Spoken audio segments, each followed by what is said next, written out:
Why do spirits appear dressed? In chapter 8 of the second part of the Book of Mediums, Allan Kardec addresses a curious question. If spirits do not possess a material body, why do they often appear dressed in accounts of apparitions? This question reveals something profound about the nature of visual manifestations. According to Kardec, the spirit does not have material clothing as in the physical world. What appears would be a kind of representation created from the spirit's own spiritual envelope, which he calls the perispirit.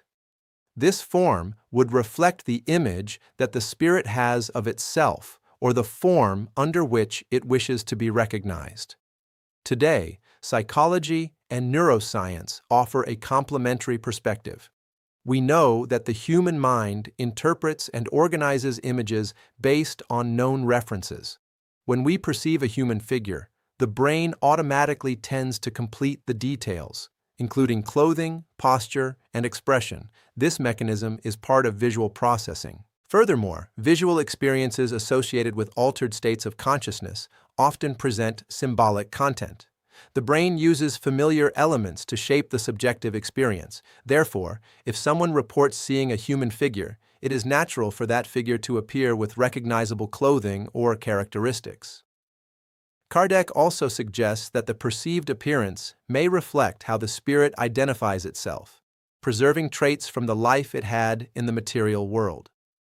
From the current scientific perspective, there is no empirical evidence of objective visual manifestations of spirits with a human form.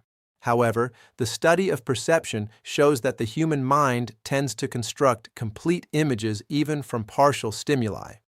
This explains why reports of apparitions often include details such as clothing, apparent age, or facial expression.